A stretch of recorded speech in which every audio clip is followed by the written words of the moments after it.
Welcome to Downtown Sports. My name is Downtown Stephen Brown, and in today's video, guys, I want to talk about the last couple of Toronto Maple Leaf games and all of the news and notes from them. Everything from the Austin Matthews suspension to the Heritage Classic to Morgan Rielly and Ilya Lyubushkin on the top pair, and of course, Eric Källgren. Starting with the Austin Matthews suspension because it's kind of quick and dirty at the same time, but we all know it was for 2 games, and the first one of those games being served tonight against the Dallas Stars.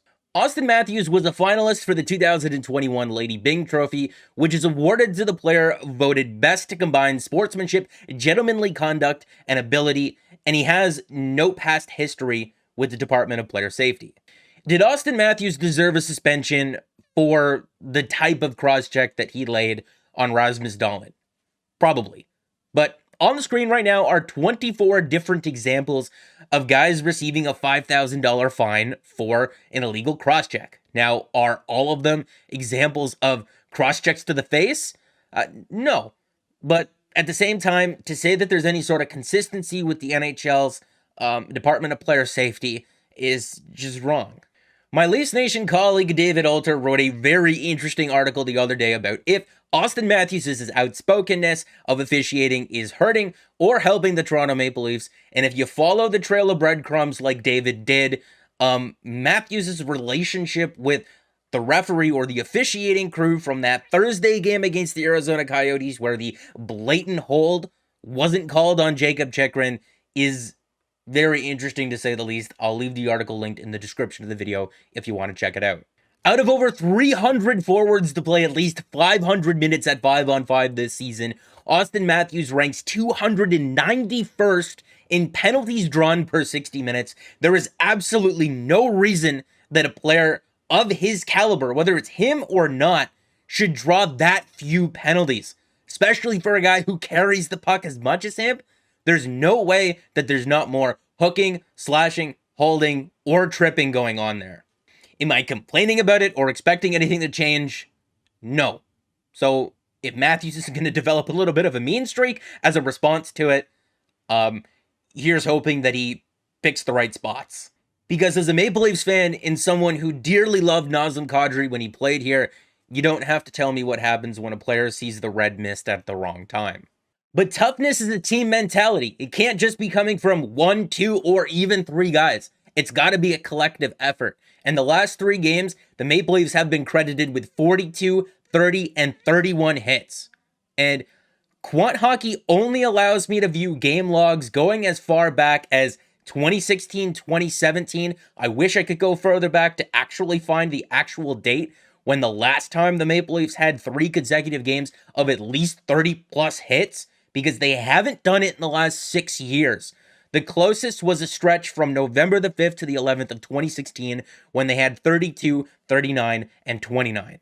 And if you watched the Heritage Classic, you would have saw John Tavares lay a big shoulder check in the offensive zone on one of the Buffalo players. You would have saw Austin Matthews throw a big hit in the neutral zone against one of the Sabres players. If you watched the game against the Coyotes, you would have saw Justin Hall cross-check Christian Fischer's shoulder right out of his socket. If you watched the game tonight, you would have saw Ilya Lyubushkin absolutely run Jason Robertson over.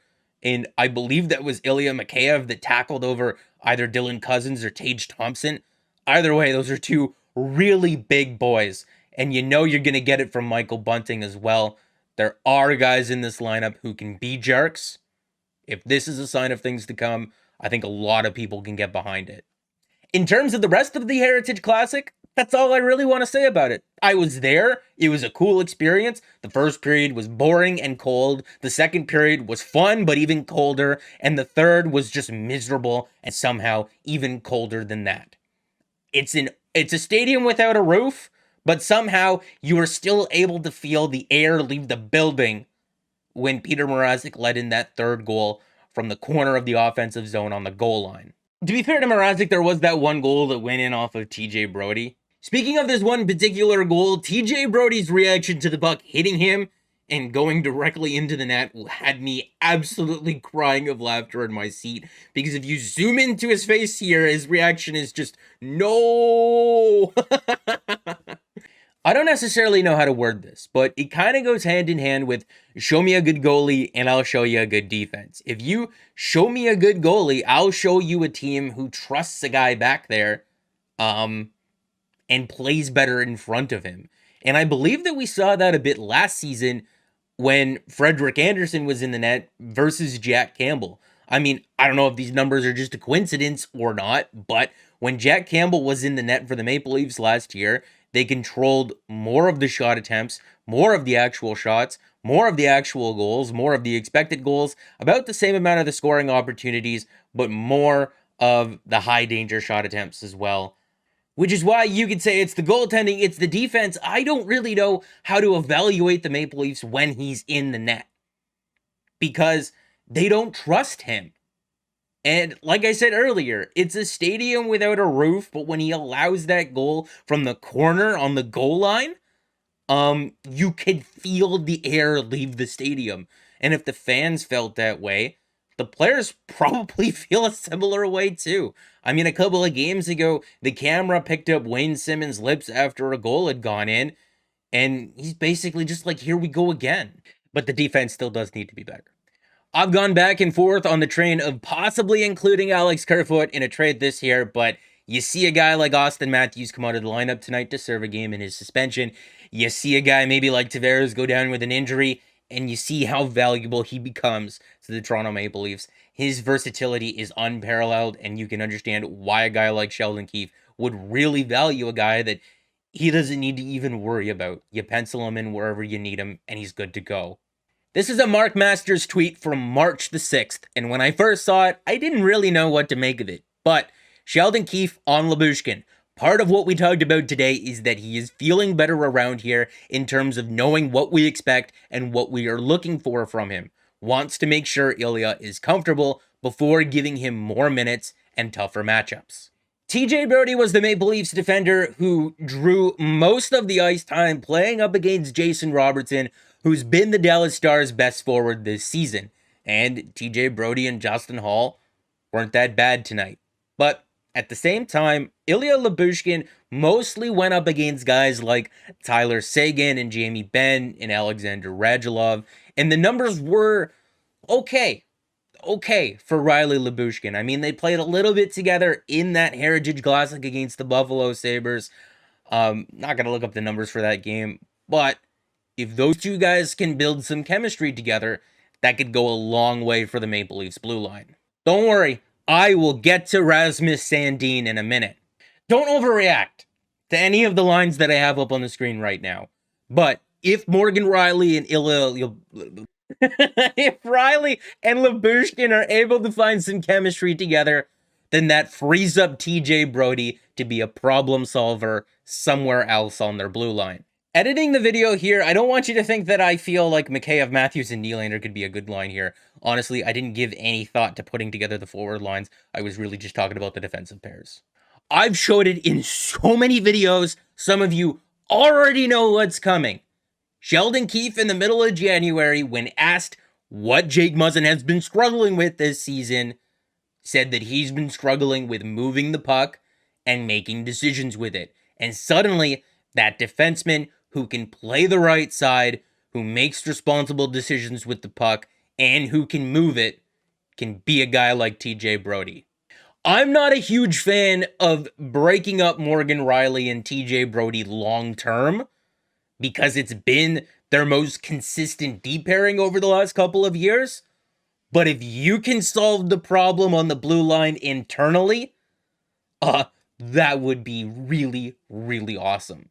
Now, what makes me nervous about Lyubushkin and Rielly playing together is both of these guys like to pinch a lot in the offensive zone. And I've said this in previous videos. If Lyubushkin wants to play with Rielly, they're going to have to put him on a bungee cable at the blue line because you can't have two defenders behind the offensive goal line. But other than that, he's a big body. He's tough in front of their net. And if he can make those simple short passes, then I think that pairing has a chance to be effective for the Maple Leafs. I still try to go out and look for just a better version of Lyubushkin, not necessarily defensively, but just one that isn't so bad offensively. Not even a guy who's good offensively, just maybe a guy that you can break even with offensively who is also just as mean and just as good defensively as him. And that leaves Rasmus Sandin on the Maple Leafs third pair to play with either Ilya Lyubushkin or Timothy Källgren.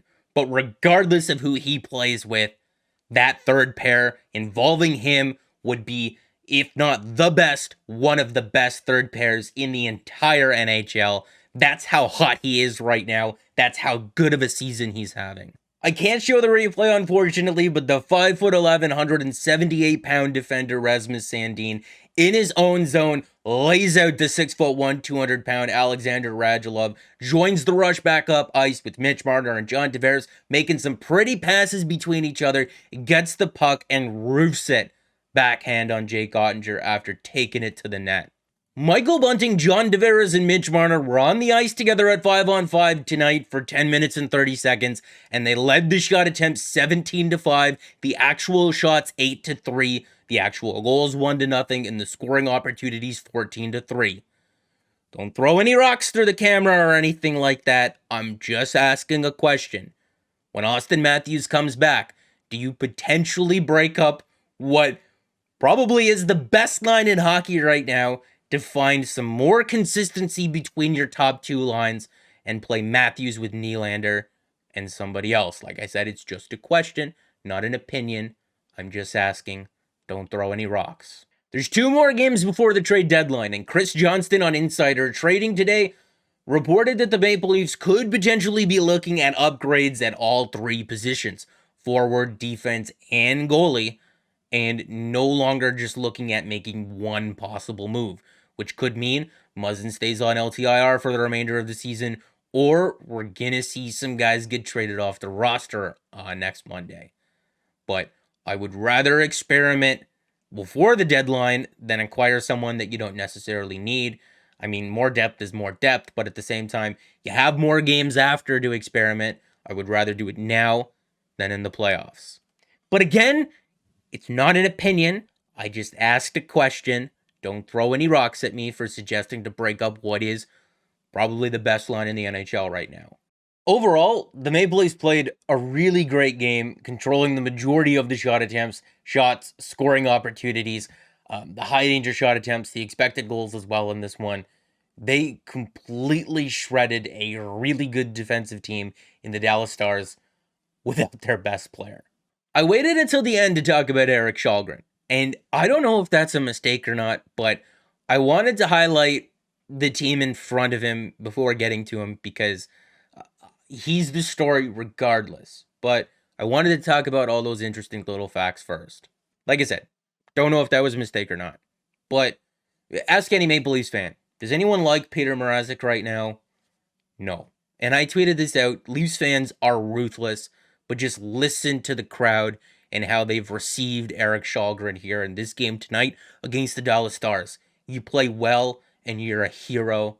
It goes both ways. If you want my overall assessment of his play while also tempering some expectations, I could go for some less rebounds. But he stopped all of the pucks. So what am I really going to complain about? I mean, there was the first shot of the game, I believe, was a 2-on-1, and it caught him square, it looked, but it was a 2-on-1, so maybe his attention was a little bit divided. There was a rebound that popped free, and it just kind of trickled wide of the net. He made a really nice save towards the end of the first period, and he made several saves throughout the game off of deflections, which I had forgotten that goalies could even do because of the last month or two. And he plays in his crease, which is a pretty big upgrade on what Mrazek has been the last little while. I mean, I think we can work with this. At the same time, you could hate Kyle for tweeting this out, but at the same time, he's not wrong. Before you tweet your hot takes after that one, just take a moment to remember Garrett Sparks' first start. Not sewering what Källgren was able to accomplish tonight, just a moment. It's an underrated way of being funny. Don't get mad at him. Källgren is a rookie, but he's a rookie the same way that Michael Bunting is. He's 25 years old, turning 26, and he's played a lot of professional hockey so far in his career, and he did lead his SHL team back in Sweden to a championship, and that's the reason why the Maple Leafs signed him in the first place. he hasn't experienced NHL pressure, but he's not exactly new to the scene either. So for now, it's not like I'm claiming that any problems are fixed, but it's an awesome story that everyone should have fun with and enjoy. And we'll see.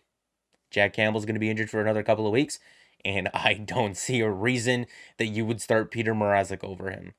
There's not really much else to say other than that.